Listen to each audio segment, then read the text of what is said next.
guys, welcome back to my channel. For those who don't know, I am Nonto Kumete. Yeah, I'm that girl who basically doesn't have a formal hair qualification but still wants to give hair tips because I have managed to move from this to this in just 3 years and 4 months. So why wouldn't I want to share my tips to all of my African brothers and sisters out there on how you can also achieve healthy and long hair in that space of time as well. In that space of time, probably shorter or longer depending on your genes, whatever. Let's just share, take, learn and learn. This is what this channel is all about. Please like, share and subscribe. I would love my family to grow. Thank you to every single person that has already subscribed to my channel. Thank you to all of your comments. Thank you for even sharing your tips as well on how you have been able to achieve healthier hair. I would like to keep that going, so make use of that comment section below. So if you're wondering if this is my hair or not, no, it's not my hair. I've worn this wig before in my videos and it's from Braids by Vuyo. She's fantastic. Please check her out on Instagram if you want to purchase your own wigs or if you want to get some crazy awesome natural hairstyles done. She is the plug. As explained by the title of this video, I'm going to be exploring the topic of why your natural hair isn't growing.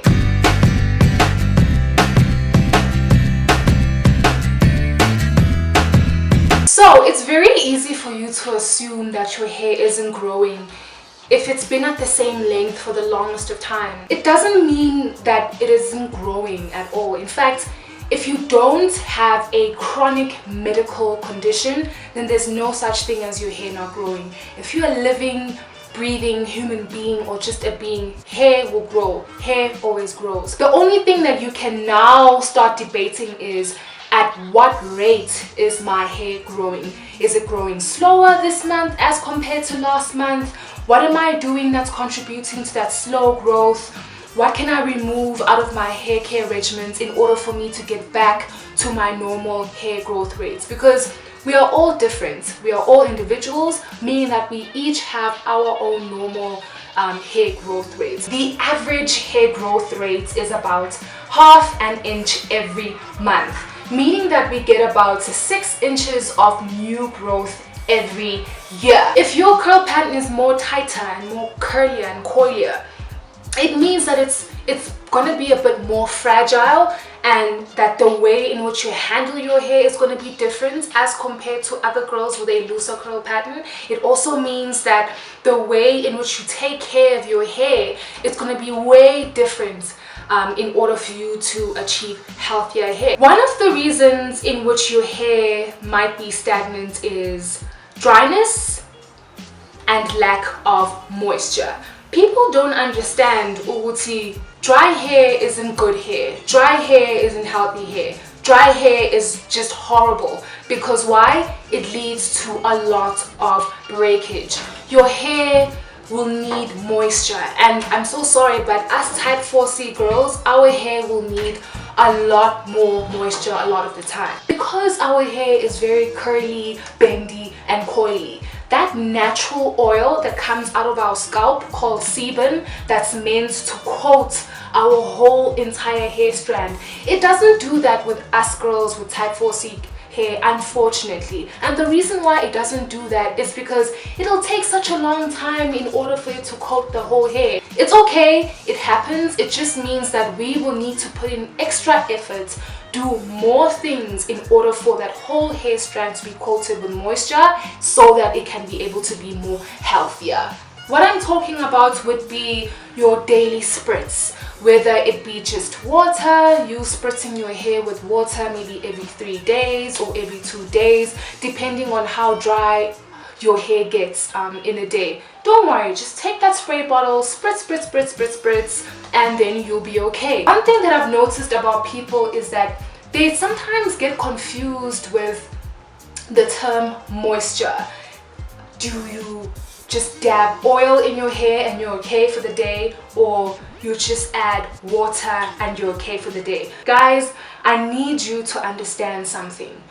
You just dabbing oil kuphela on your hair, it does not give your hair moisture. There's nothing worse than dry, oily hair because it'll still break and it'll be oily while it's breaking. You just adding oil doesn't mean that you're making it more healthier. Another thing that's very important that goes into making sure that you have moisture in your hair is how you moisturize your hair every single time after your wash day. I have a whole entire video that explains how you can moisturize type 4 hair, especially 4C hair, which goes through your methods of LCO, LOC, LCs, LOs. I even include the scientific reasons behind that, which will help lock in that moisture for a whole entire week. So please check that video out. Another factor that contributes to the stagnation of your hair growth rates is the excessive use of heat.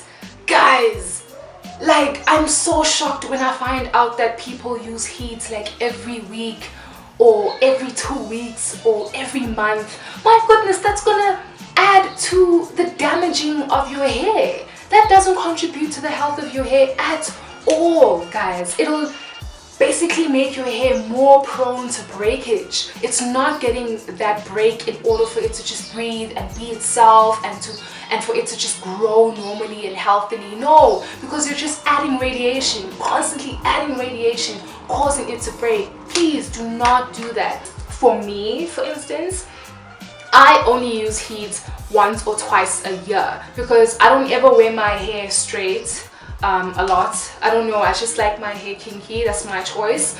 But even when I decide to use heat, I make sure I use certain products that's going to also help keep my hair strands protected from the heat that I'm about to expose it to. Those are called heat protection oils, and they can be different. There's a vast amount of them available around.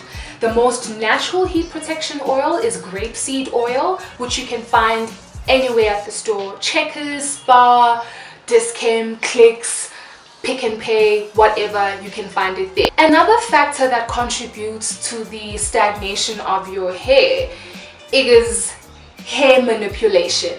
What hair manipulation means, it's basically the constant touching of your hair. Like, I don't understand people that touch their... Okay, actually I'm lying, I understand, because I used to have that problem and it took a while for me to be free from, you know, that addiction of touching your hair, but now I'm okay. I've been sober for, you know, a year and a half now. You cannot be touching your hair all the time. Your hair needs to be left alone, which is why I'm always doing videos of your 2-week protector style or your 1-week protector style. Those things just force me to not touch my hair all the time because my hair needs to be left alone so that it can grow kahle, grow freely without any hindrance from my own hands. That constant rubbing, touching, those elements can really just damage your hair strands, and that's not what you want. I remember when I first started on my hair care journey, I was wondering why I had so much of breakage. I was always just shedding, like hair was always following me around, and I wasn't noticing it's because I was constantly touching it. Another factor that contributes to the slow hair growth rate is your diet. Unfortunately, if you don't have a balanced diet in your lifestyle, you will not achieve your more healthier, longer hair goals. I'm thinking about my Zulu people right now. As a Zulu descendant, my family loves meat. No, we love meat. My community lives for meat, guys. But unfortunately, your constant exposure to just that, it will not help you to attain healthier, longer hair. You cannot ignore your veggies, you cannot ignore your fruits, you cannot ignore your exercises. Those things each contribute towards you having more of a healthier, longer hair. If you don't drink enough water, unfortunately, that's also going to contribute to your slow hair growth rates. You need to stay hydrated as well as having a balanced diet. Water is amazing, veggies is amazing, protein is also amazing, but like I said, protein alone is not amazing. Another factor that contributes to the stagnation of your hair is you not trimming your hair. And you know what, I understand that. You know, when I first started my natural hair care journey, I was definitely against hair trimming. I was just like, I'm not trimming my hair. For who? For what? Because I felt like me trimming my hair, I'm gonna lose my length. Like, you know, it's so nice when you have to stretch out your hair and it's looking long, forgetting that the hair that you're stretching out, you're also having split ends in there, and now you're including your split ends in how you're calculating your hair length. No, split ends are not great at all. Split ends are horrible. You have to get rid of them, and the more you ignore them, the more they end up riding up or traveling up to your hair shaft or at the beginning of your root, and that's just like damage, complete damage. There's no need for us to hold on to split ends. Let them go. Another factor that contributes to the stagnation of your hair is the exposure to harsh chemicals. And one of the harsh chemicals that I can think of right now is the ingredient sulfates, which can be found on any hair shampoo that they sell at any store. I know that in my videos of cheap products that you can find in South Africa, I mentioned that you can use those shampoos that have sulfates in them, but it's very important for you to know how you use them. You cannot be using that hair shampoo every week or every 2 weeks in your hair care wash day. You cannot, because constant exposure to those sulfates will make your hair more prone to dryness, and your hair being prone to dryness means hair breakage. So if you just use that shampoo once a month, and then any other time just use a conditioner, because your conditioners don't have any sulfates in them, then that would be okay. So it's all about balancing. It's all about knowing when and how you use each thing, each product. Other harsh chemicals are basically hair dyes as well.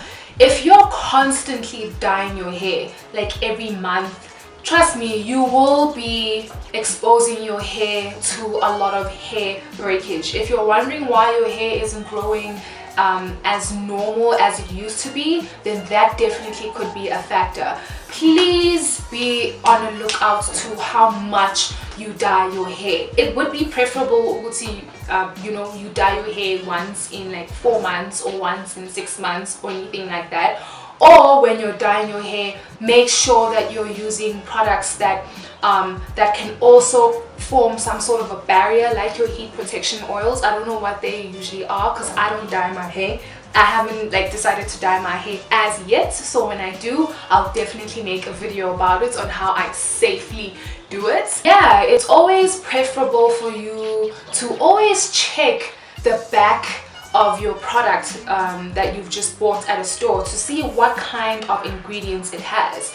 Sulfates, silicones, alcohol, paraffin, whatever that is, those things are usually considered as harsh chemicals. The less of those, the better for you. Guys, that's it for today's episode. Please don't forget to like, share and subscribe, and yeah, I'll see you in my next video. Bye.